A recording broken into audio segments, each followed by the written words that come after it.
Slick back. No, no, slick back. That's what I said. Slick back. No, nigga, I'm a pimp named Slick back. Pimp named Slick back. Pimp named Slick back. Nigga, are you deaf? I'm a pimp named Slick. Bismillahirrahmanirrahim. Assalamualaikum warahmatullahi wabarakatuh.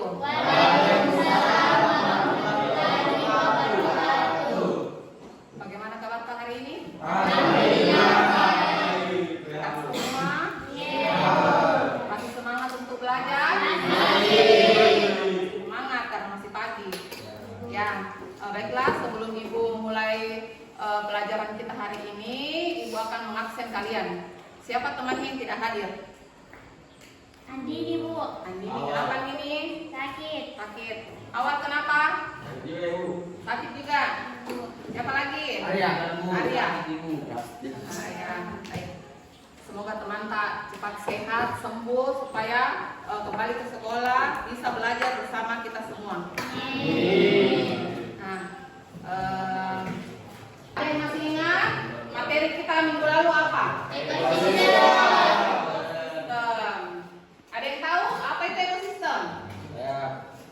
Ya, silakan. Ekosistem adalah suatu sistem yang terdiri dari organisme hidup atau biotik dan lingkungan fisik abiotik yang saling berinteraksi dalam suatu wilayah atau area tertentu.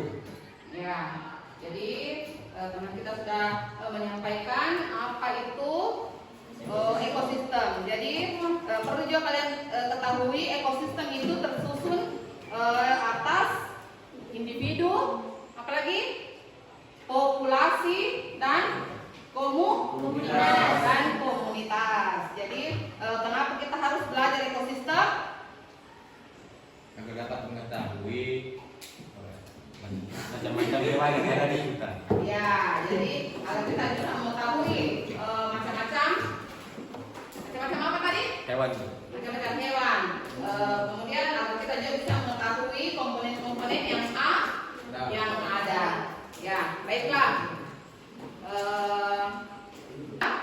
Selanjutnya materi kita hari ini yaitu tentang klasifikasi makhluk hidup. Jadi sekarang kita masuk ke klasifikasi makhluk hidup. Adapun tujuan pembelajaran kita hari ini yaitu menjelaskan konsep klasifikasi makhluk hidup. Kemudian menjelaskan tujuan dan manfaat klasifikasi. Kemudian yang ketiga, mengidentifikasi tingkatan takson dalam klasifikasi. Kemudian menjelaskan sistem tata nama makhluk hidup.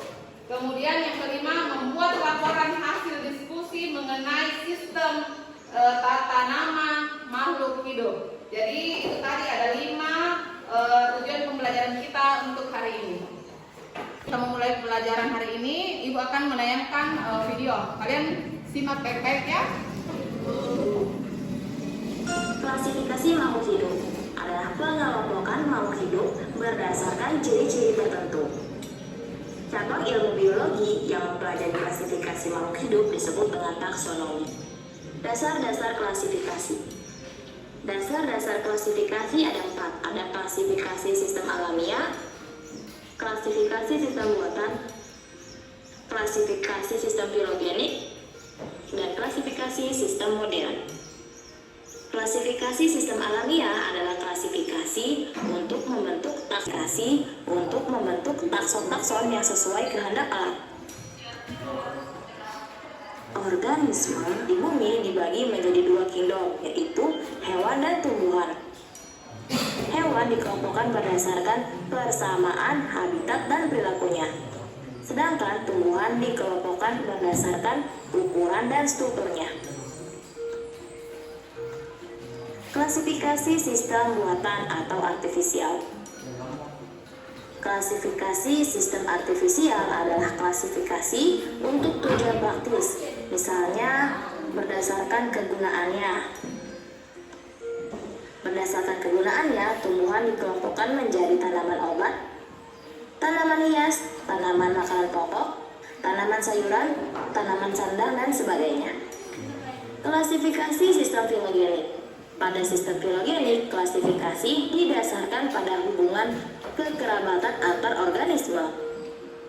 dengan melihat kesamaan ciri morfologi, struktur anatomi, fisiologi, dan etologi yaitu perilaku hewan. Hubungan kekerabatan antar organisme tersebut digambarkan sebagai filogenetik. Klasifikasi sistem modern. Klasifikasi sistem modern dibuat berdasarkan hubungan kekerabatan organisme atau filogenetik, ciri-ciri gen atau kromosom, serta ciri-ciri biokimia. Tingkat takson dalam klasifikasi. Tingkatan takson adalah tingkatan unit atau kelompok makhluk hidup yang disusun mulai dari tingkatan tertinggi hingga tingkatan terendah. Semakin tinggi tingkat takson, semakin banyak anggota takson dan semakin banyak pula perbedaan ciri antar anggota takson. Sebaliknya, semakin rendah tingkatan takson, semakin sedikit anggota takson dan semakin banyak pula persamaan ciri antar anggota takson. 2. Tingkatan takson dalam klasifikasi. Kingdom atau kerajaan atau hukum atau dunia. Kingdom merupakan tingkatan takson tertinggi dalam jumlah anggota takson terbesar. Organisme di bumi dikelompokkan menjadi beberapa kingdom, yaitu Animalia, Plantae, Fungi atau jamur, Monera, Archaebacteria dan Eubacteria, dan Protista. Filum atau divisi. Filum digunakan untuk takson hewan, sedangkan divisi digunakan untuk takson tumbuhan. Kingdom Animalia dibagi menjadi beberapa filum, yaitu Chordata, Echinodermata, dan Platformites. Kingdom Plantae dibagi menjadi 3 divisi, antara lain Bryophyta, Pteridophyta, dan Spermatophyta. Kelas. Nama kelas tumbuhan menggunakan akhiran Edoneae untuk tumbuh-tumbuhan berbiji tertutup, sedangkan Opsida untuk lumut dan Phyceae untuk alga dan lain-lain. Ordo atau bangsa. Nama ordo pada tumbuhan biasanya menggunakan akhiran ales. Family atau suku.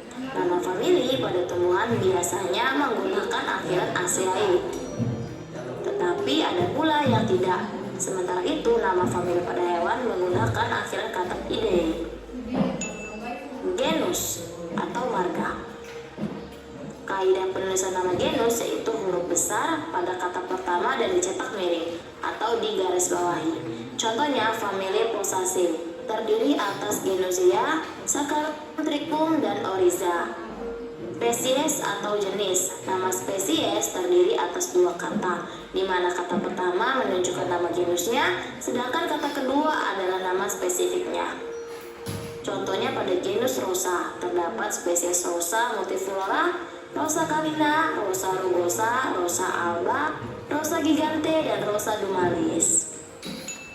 Istilah varietas dan kultivar digunakan dalam spesies tumbuhan, sedangkan istilah ras digunakan dalam spesies hewan. Varietas secara botani adalah populasi tanaman dalam suatu spesies yang menunjukkan perbedaan ciri yang jelas. Penulisan varietas secara botani dilakukan dengan singkatan var, dan nama varietas dicetak miring atau digaris bawahi. Contohnya Oryza sativa var indica dan Zeamyx L varian tunicata. Varietas secara agronomi atau kultivar adalah sekelompok tanaman yang memiliki 1 atau lebih ciri khas yang dapat dibedakan secara jelas. Cara penulisan dengan memberi tanda petik dan tidak dicetak miring. Contohnya kultivar pada spesies Rosa alba terdiri atas Rosa alba, Mormos rosea, Rosa alba Bruship, dan Rosa alba suivalens. Di antara tingkatan takson yang telah disebutkan di halaman-halaman sebelumnya, terkadang terdapat tingkatan antara yang penulisannya menggunakan nama subtakson. Contoh, di bawah filum ada subfilum, di bawah ordo ada subordo, di bawah famili ada subfamili, dan seterusnya. Di atas tingkatan takson, famili, dan seterusnya. Sistem tata nama makhluk hidup. Setiap jenis makhluk hidup diberikan nama dunia atau nama Latin. Sebagian besar nama tersebut bukan istilah asli dalam bahasa Latin, melainkan secara ringkas dan jelas. Nama ilmiah berlaku secara universal, tidak seperti nama lokal, di mana spesies akan disebut berbeda di daerah yang berbeda. Carolus Linnaeus pada tahun 1735 memperkenalkan sistem pemberian nama ilmiah untuk setiap jenis spesies yang disebut dengan binomial nomenklatur dengan mengikuti kaidah sebagai berikut. Menggunakan bahasa Latin atau bahasa lain yang dilatinkan. Terdiri atas dua kata, di mana kata pertama merupakan nama genus, sedangkan kata kedua merupakan nama spesies yang spesifik. Huruf pertama pada kata pertama ditulis dengan huruf besar, huruf selanjutnya ditulis dengan huruf kecil. Genus dan nama spesies dicetak miring atau digaris bawahi terpisah. Nama deskriptor ditulis di belakang nama spesies dengan huruf tegak tanpa garis bawah. Contoh perkembangan klasifikasi makhluk hidup. Sistem dua kingdom ditemukan oleh Aristoteles, yaitu Mante dan Animalia. Sistem tiga kingdom ditemukan oleh Ernest Haeckel, yaitu Protista, Animalia, dan Mante. Sistem tiga kingdom ditemukan oleh Ernest Haeckel, yaitu Monera, Mante, Protista, dan Animalia. Sistem 4 kingdom yang sudah diketahui sebelumnya kemudian diberikan nama. Dalam melakukan identifikasi dilakukan hal-hal berikut: pengetahuan tentang klasifikasi. Tentang ya. Jadi makhluk hidup itu tumbuh dan berkembang. Contohnya manusia yang awalnya bayi, yang hanya tidur, makan, menangis, kemudian bisa berjalan. Jadi bayi yang tadinya tidur, menangis, makan, kemudian dia bisa berjalan. Nah, kemudian setelah berjalan akhirnya tumbuh menjadi dewasa seperti kalian. Kemudian ciri berikutnya itu makhluk hidup bisa bereproduksi. Jadi ciri selanjutnya itu bereproduksi. Kalau batu ketika jumlahnya satu, batu itu tidak bisa menjadi dua. Kecuali di apa? Kecuali di belahan kaca. Ya. Kalau manusia, makhluk hidup bisa mempunyai keturunan, mempunyai anak. Tumbuhan bisa mempunyai anak, bisa bertunas, bisa membelah diri. Kemudian ciri berikutnya itu bisa beradaptasi dengan hewan. Jadi ciri makhluk hidup itu bisa berinteraksi dengan lingkungannya. Sebagai manusia, ketika kamu berada di luar ruangan yang kena matahari, pasti tubuh kita akan apa? Menyesuaikan dengan lingkungan. Kalau kita kena matahari, badan kita pasti apa? Panas. Keluar keringat, ya. Ya. Kemudian ciri berikutnya yaitu peka terhadap lingkungan. Jadi makhluk hidup itu ciri-cirinya juga bisa peka terhadap rangsangan. Apa contohnya? Tumbuhan putri malu. Daunnya dia akan mengatuk malu. Ya. Kemudian ciri berikutnya yaitu ekspresi. Ekspresi itu mengeluarkan zat buangan. Jadi manusia dan hewan itu mengeluarkan fases, mengeluarkan keringat dan mengeluarkan urin kencing. Jadi pada tumbuhan zat buangannya itu adalah CO2 ketika respirasi dan oksigen di saat bernapas melalui fotosintesis. Nah, itulah tadi ciri-ciri dari makhluk hidup. Kemudian bagaimana dengan tingkatan taksonomi?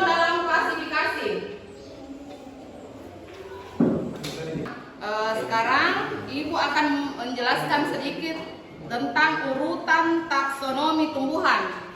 Jadi urutan taksonomi tumbuhan itu dimulai dari yang tinggi hingga ke yang rendah. Yaitu yang pertama, kingdom atau kerajaan. Jadi mulai dari tertinggi dulu, kingdom atau kerajaan. Kemudian divisio atau divisi. Kemudian klasis atau kelas. Kemudian ordo atau bangsa, familia atau famili, genus atau marga, spesies atau spesies, dan varietas atau ras. Ya, jadi taksonomi itu urutannya dari yang tinggi ke yang rendah. Jadi penjelasan dari takson sendiri itu adalah kelompok makhluk hidup dan anggotanya memiliki banyak persamaan ciri. Ya. Baiklah, sekarang Ibu akan membagi LKPD kalian, tugas kalian untuk dikerjakan berkelompok. Jadi sebelum kita mengerjakan, Ibu akan membagi kalian dulu menjadi 3 kelompok, ya. Jadi kita dibagi menjadi 3 kelompok. Silakan. Yang kelompok 1, kelompok 2, dan kelompok 3. Jadi urutannya seperti ini saja. Iya. Ya, baik. Ibu akan membagikan LKPD yang kalian akan diskusikan bersama teman kelompok.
Selesai. Puas. Puas kamu, ha? Selesai. Oke, tinggal duduk. Baik, terima kasih atas kesempatan yang telah diberikan. Yang pertama ada makhluk hidup, yang pertama ayam, termasuk dalam jenis klasifikasi filogenetik. Yang kedua ada kucing yang termasuk ke dalam klasifikasi alami. 3 ular termasuk ke dalam jenis klasifikasi alami. Ayam, Dindong, Animalia, filum Chordata, kelas Aves, ordo Galliformes, famili Phasianidae, genus Gallus, spesies Gallus domesticus. Yang kedua ada kucing dengan Dindong, Animalia, filum Chordata, kelas Mammalia, ordo Carnivora. Baik, saya pemateri kedua. Soal pertama, sebutkan macam-macam klarifikasi makhluk hidup yang kamu ketahui. Jelaskan macam klarifikasi pada lembar kerja kelompokmu. Sistem artifisial atau buatan. Sistem klarifikasi yang mengelompokkan makhluk hidup dengan berdasarkan kesamaan ciri-ciri yang telah ditetapkan oleh peneliti sendiri, misalnya ukuran, bentuk, dan habitat makhluk hidup. Sistem natural atau alami.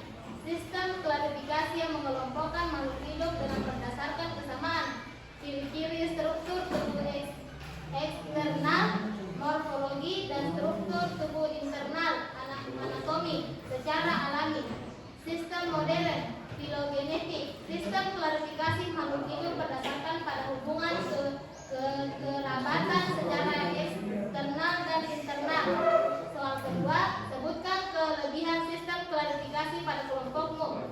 Kelebihan sistem ini ialah identifikasi yang mudah, pengelompokan makhluk hidup yang kurang dikenal masih mungkin dilakukan dalam sistem klasifikasi ini. Sistem ini juga relatif lebih stabil karena tidak akan berubah oleh perubahan perkembangan pengetahuan. Soal ketiga, siapakah pencetus sistem klasifikasi tersebut? Carolus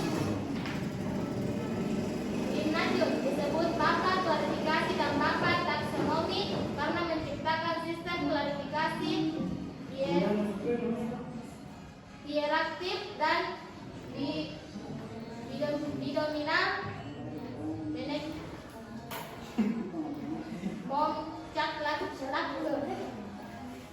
sampai jelaskan persamaan dari ketiga spesies tersebut. Persamaannya sama-sama makhluk hidup, sama-sama berkembang biak, dan sama-sama kingdom Animalia. Yang kelima, jelaskan perbedaan dari ketiga spesies tersebut. Perbedaannya adalah ayam berkaki 2 dan bertelur, kucing berkaki 4 dan melahirkan, dan ular berjalan menggunakan tubuh dan mengalirkan bisa dari gigi. Sekian dari kami berdua, kami serahkan kepada moderator. Terima kasih. Sekian presentasi dari kelompok kami. Berhubung kami di sini perempuan, kami tidak perlu meminta maaf atas kesalahan kami karena perempuan selalu benar. Kesepian tanpa kekasih, cukup sekian dan terima kasih. Wabillahi taufiq wal hidayah. Wassalamualaikum warahmatullahi wabarakatuh. Waalaikumsalam. Itu tadi hasil dari kelompok 2. Selanjutnya Ibu panggil kelompok 3. Silakan untuk mempresentasikan hasil diskusi kalian. Silakan untuk kelompok 3.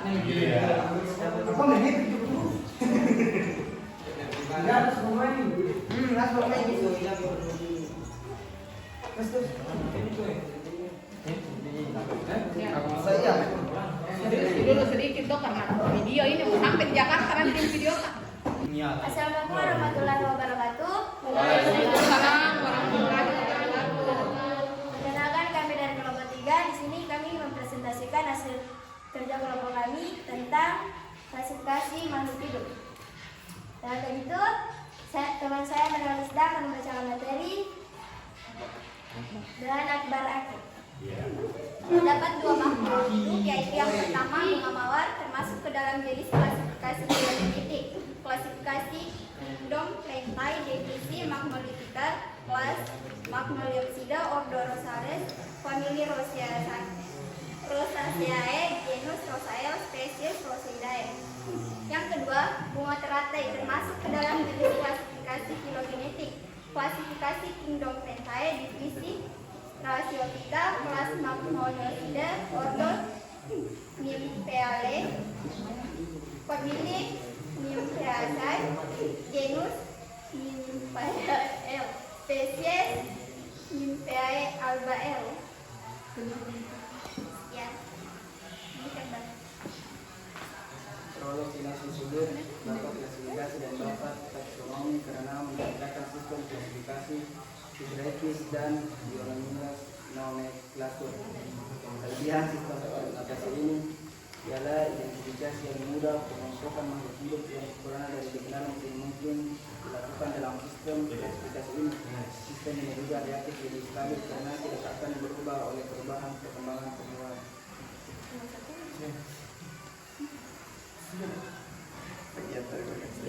Sekian presentasi dari kami. Wassalamualaikum warahmatullahi wabarakatuh. Waalaikumsalam warahmatullahi wabarakatuh. Sekarang untuk kelompok 3. Baiklah, tadi kita sudah mendengar hasil dari kerja kelompok dari 3 kelompok tadi. Kita sudah mendengar dan menyaksikan semua hasilnya. Nah, dari kesimpulan ini, sistem klasifikasi makhluk hidup itu adalah alat penting dalam memahami dan mengorganisasikan keragaman kehidupan di bumi. Ya, ini sangat membantu kita untuk menjelajahi hubungan antara organisme. Jadi, menyediakan dasar untuk penelitian biologi dan memfasilitasi pemahaman tentang evolusi. Baik, baiklah. Bagaimana perasaan hari ini? Masih semangat? Masih. Senang belajar biologi? Baik. Sampai di sini pembelajaran kita hari ini. Minggu depan kita masuk lagi ke materi selanjutnya, yaitu virus. Jadi minggu depan kita masuk ke materi virus, ya. Baik. Sebelum Ibu mengakhiri pembelajaran kita hari ini, sebaiknya kita membaca doa terlebih dahulu. Siapa yang memimpin doa? Ibu. Siapa lagi? Ya, silakan. Marilah kita menyelesaikan pelajaran. Marilah kita bersama-sama berdoa. Berdoa dimulai. A'udzubillahiminasyaitonirrajim. Bismillahirrahmanirrahim. Alhamdulillahirabbil alamin. Wassalatu wassalamu ala asyrofil anbiya'i wal mursalin.